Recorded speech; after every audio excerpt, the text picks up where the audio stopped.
êtes témoin d'un événement où vous avez des informations d'intérêt national, vous pouvez filmer et envoyer par email à infosunugal@gmail.com ou contacter le 78 140 56 56 disponible sur WhatsApp. moo xam da nga fekkee xew-xew moo xam da nga am information boo xam ne da nga bëgg ñëpp jot ci ni ngay def yomb na yónnee ñu ko sunu adresse mail bii di infosunugal@gmail.com wala nga woo ñu su numéro 78 140 56 56 mbaa nga yónnee ñu ko WhatsApp ci boobilee numéro boo ko defee àddina bi yëpp dinañ ci jot Sunugal 24 yéen nañ fi nekkal.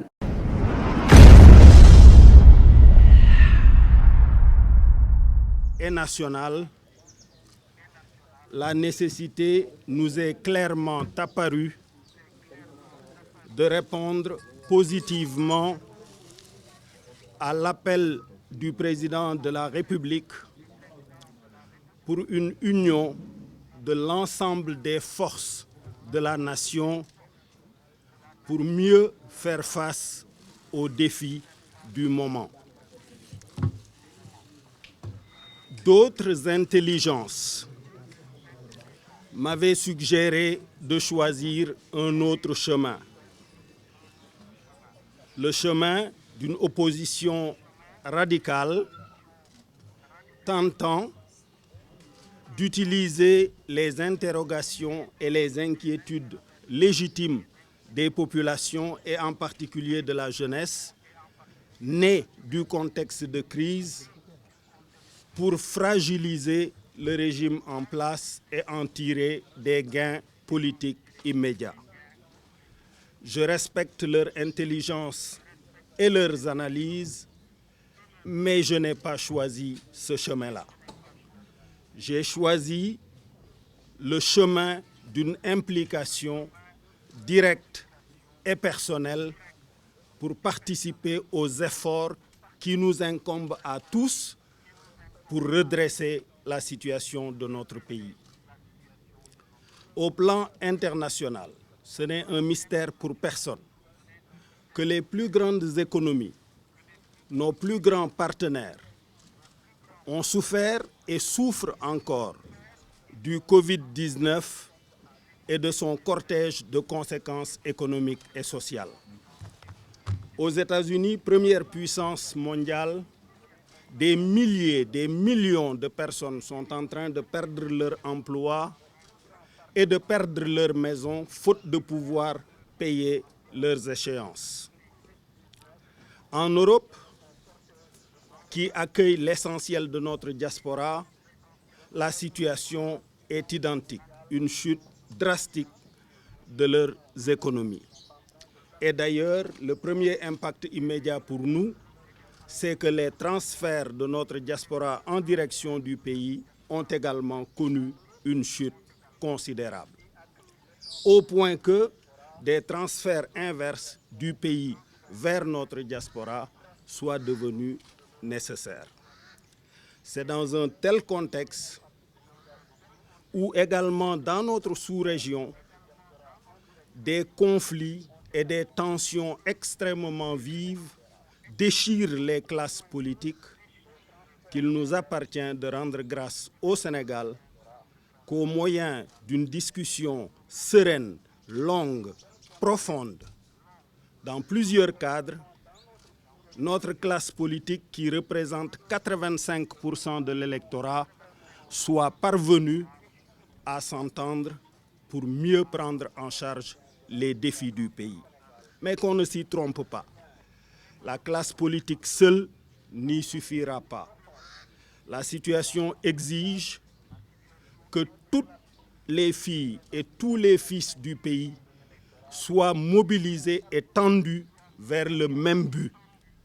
Redresser notre économie, rééquilibrer notre société, consolider la paix civile et la stabilité de notre pays, qui est,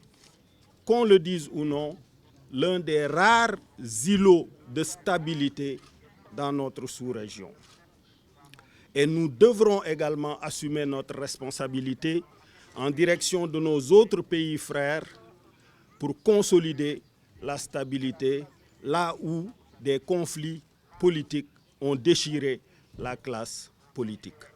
Face à l'ensemble de ces défis, nous avons donc fait le choix responsable de répondre positivement à l'appel du président de la République d'unir l'ensemble des forces du pays.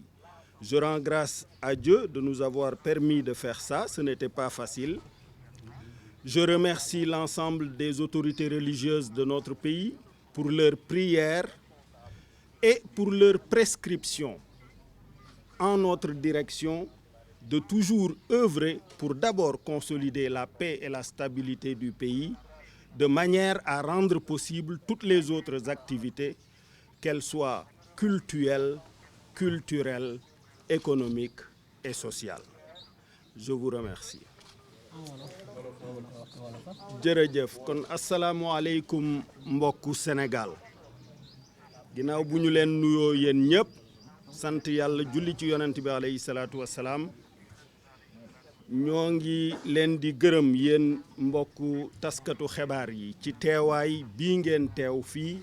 pour taataan suñuy kàddu jëm ci askan wi mbokku Sénégal yi nekk ci biir réew mi ak yi nekk ci diaspora ginnaaw waxtaan wu yàgg te yaatu toll ci lu war a mat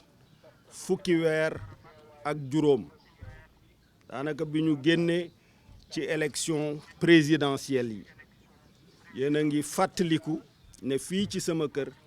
la ñeenti candidat opposition yi daje wax ne dàq nañu yooyu résultat ndax jaarul yoon ci ginnaaw bi président de la république woote dialogue ne nañu jël mbir yépp waxtaane ko ci suñu biir muy politique bi muy yeneeni mbir ñu tànn ay kilifa ma di leen nuyu di saluer seen patriotisme au passage muy Famara Ibrahima Sagna ak général Niang ñu séq waxtaan bi ñaari école moo amoon ci opposition bi benn bi dafa waxoon ni nañu dem rek ci radicalisme nekk ci mbedd mi jàmmaarloo beneen bi ne nañu nangu waxtaan wi ci ñi nangu waxtaan woowu ci lañu bokk ñun ñu waxtaan ci cadre dialogue national bi waxtaan itam séq ko ak président de la république ay yooni yoon ci sutura waxtaane lépp lu ñu war a waxtaane ci réew mi bi loolu jeexee nag bi waxtaan yooyu jeexee ñaari xalaat juddu benn bi am ñu ni ma continuer ci opposition bi di xeex am ñu ni ma li président wax ne tolluwaayu réew mi laaj na mu dajale njaboot gi yépp ku am xalaat ku am man-man indi ko pour ñu redresser suñu réew ndax fi àddina bi tollu loolu dem ca moo gën di farata nga xam ni dugguñu ci politique pour yàq dañoo dugg ci politique pour defar dugguñu ci politique pour toj dañoo dugg ci politique pour tabax loolu moo tax ñu jël suñu responsabilité ñi xalaate neneen seen xalaat respecté naa ko déglu naa ko taataan naa ko dugg na itam ci processus bi nga xam ni ci laa jëlee décision bi ñu jël boo seetloo àddina bi fu ci bari seen économie nërmeelu na ndax mbas mi États-Unis mi nga xam ni ñoo ëpp doole ci wàllu économie ay junniy nit ay millions yi nit ña ngay ñàkk seen liggéey bis bu nekk ñu leen di génne seeni kër ndax mënuñoo fay seen loyer wala mënuñoo fay seeni traite pour kër yi ñu jënd Europe yi itam muy France muy Espagne muy Italie mbas mi songoon na leen songaat na leen mesures yi ñuy jël yokk jafe-jafe économie ba foofa itam économie ba daanu loolu li ñu ci njëkk a yëg mooy suñu njaboot yi nekk foofu daan yónnee fii di dimbalee mënatuñ ko ba lañ daan yónnee wàññeeku na te soxla nañu sax ñun ñu dimbali leen en retour ci Afrique yi itam ngeen gis ne fu ci bari yëf yaa ngay tàkk yëf yaa ngay bax diggante pouvoir ak opposition instabilité ñëpp di ko xalaat Sénégal yàlla may ñu waxtaan ci dal ci njekk ci ormalante ba xam li ñu d'accord fas ko teg li ñu d'accordul ñu fas ko teg li nga xam ni jar naa xóotal ñu continuer di ko waxtaane loolu la waxtaan wi jur ci suñu diggante ak président de la République bi loolu amee nag ñii ne ma comme loolu pare na li ngeen d'accord xam nga ko li ngeen d'accordul xam nga ko li nga xam ni da ngeen koy xóotal xam nga ko dellul ber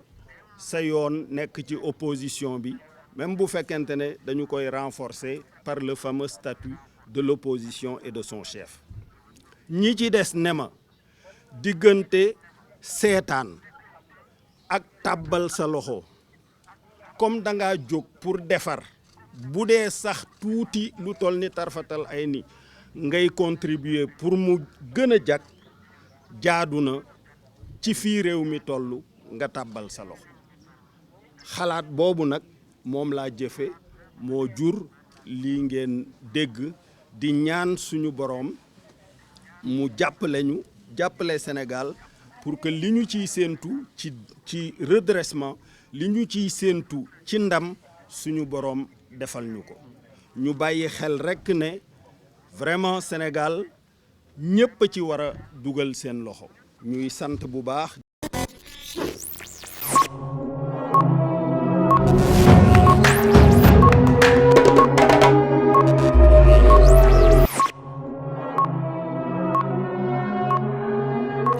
Vous êtes témoin d'un événement où vous avez des informations d'intérêt national, vous pouvez filmer et envoyer par email à infosunugal@gmail.com ou contacter le 78 140 56 56 disponible sur WhatsApp. moo xam da nga fekkee xew-xew moo xam da nga am information boo xam ne da nga bëgg ñëpp jot ci ni ngay def yomb na yónnee ñu ko sunu adresse mail bii di infosunugal@gmail.com wala nga wooñu su numéro 78 140 56 56 mbaa nga yónnee ñu ko WhatsApp ci boobilee numéro boo ko defee àddina bi yëpp dinañ ci jot Sunugal 24 yéen nañ fi nekkal.